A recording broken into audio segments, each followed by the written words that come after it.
From the National Newsroom of the Canadian Press, I'm John Kennedy. Hamas says its leader Ismail Haniyeh was assassinated by an Israeli airstrike in his residence in Tehran, Iran. Iran's paramilitary Revolutionary Guard also confirmed the assassination, but did not say how it occurred. Reporter Andrew Dimbert has more. Israel had vowed to kill Haniyeh and other Hamas leaders for the October 7th attack inside Israel that killed more than 1,000 people. Haniyeh was in Tehran for the swearing-in ceremony of Iran's new president. Experts say it's unlikely his death will change the trajectory of the war in Gaza because the group's top leader is still believed to be holed up in the tunnels under Gaza. An Israeli military spokesman declined to comment. A jury is set to begin deliberating today the fate of two men accused of conspiring to kill police at a Coutts, Alberta blockade in early 2022.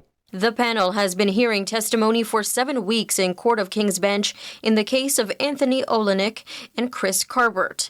The two were charged after police seized guns, ammunition, and body armor at the blockade, which tied up traffic for 2 weeks at the U.S.-Alberta border to protest COVID-19 rules. The Crown has presented evidence of guns near the blockade site and messages from the accused warning the blockade was a last stand against a tyrannical government. The defense has argued the two went to Coutts to make a statement that individual freedoms must be protected.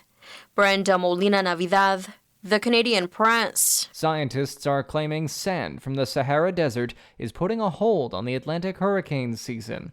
Researchers say they've found every June and July there's a peak amount of dust from the North African desert that is lifted high above the North Atlantic, meaning tiny grains of sand are responsible for the almost month-long lull in hurricanes.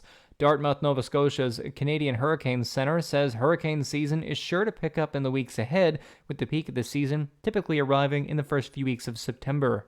Olympic ratings among Canadian viewers are going up, thanks to what seems to be a more manageable time zone difference, varied viewing options, and more homegrown star power. The CBC reported a larger average daily streaming number for the first 3 days of the Paris Games compared to previous years. Sports business expert Michael Narain says the 6-hour time difference has made it easier for Canadians to tune in compared to Asia's nearly 12-hour time difference. Tourists in Copenhagen, Denmark are encouraged to participate in unusual kinds of vacation fun this summer, including the removal of floating trash from the Danish capital's waterways. The new 4-week pilot project called CopenPay is encouraging tourists to take part in climate-friendly actions like cycling to museums instead of traveling by car or volunteering at an urban garden. The idea is to nudge visitors to make more conscious, green choices, hopefully allowing them an even better experience while they visit. This is the Canadian Press. In sports, the triathlon events at the Paris Olympics have finally launched after poor water quality at the Seine River postponed the men's race from Tuesday to today. Competing for Canada are Oak Bluffs, Manitoba's Tyler Mislachuk and Charles Paquette of Port-Cartier, Quebec. Emmy Legault of L'Île-Perrot, Quebec was Canada's lone competitor in the women's triathlon, finishing 35th.